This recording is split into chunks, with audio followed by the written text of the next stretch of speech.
अल्लाह क़यामत वाले दिन आखेगा, ऐ फरिश्तेओ फलां बंदे ने इन्नियां नमाज़ां पढ़ियां ने, इन्नू इंदा अजर तुसी दे देवो। अल्लाह फरमाते ने इस मेरे बंदे ने इन्हें हज की ने नेकियां लिख देवो। तो हजरात मेरे वीर, कोई बंदा इन्ने पैसे दिते न अल्लाह दे राह विच, अल्लाह फरमानगे फरिश्तेओ तुसी नेकियां दियां लिख दो।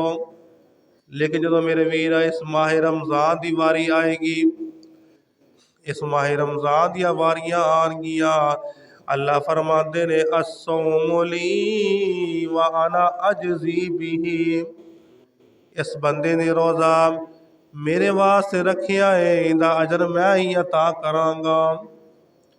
इस बंदे रोज़ा मेरे वास्ते रखिया।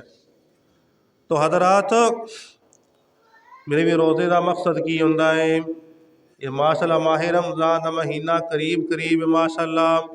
तो हजरात मेरे पाक पैगंबर ने फरमाया रोज़ा रखने का मकसद की होंदा है, रोज़ा मकसद की होंदा है। मेरे पाक पैगंबर फरमाते ने रोज़े का मकसद होंदा है अपने अंदर तकवा पैदा करना, परहेजगारी पैदा करना। आप जब आप नेक कर लेना तो हजरात मेरे पाक पैगंबर ने फरमाया अगर तू रोज़ा रख दे भी सारे बुरे अमाल किए जाएगा, तो रोज़ा रखना तेरा की फ़ायदा होएगा। अगर तू रोज़ा रखते सारा दिन तो फिल्म ड्रामे वेखेगा तो मेरे भी तेरा कोई फ़ायदा नहीं गा रोज़ा रखन का।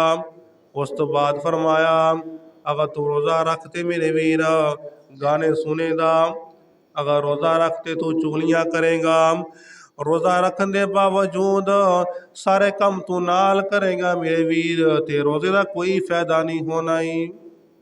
इस वास्ते मेरे वीर इस माह रमज़ान का महीना इहदा मकसद ये होंदा है कि बंदा आपदे आप नूं ठीक कर लवे, अपने गुनाहों को माफिया मंग लवे अल्लाह दे कोलों।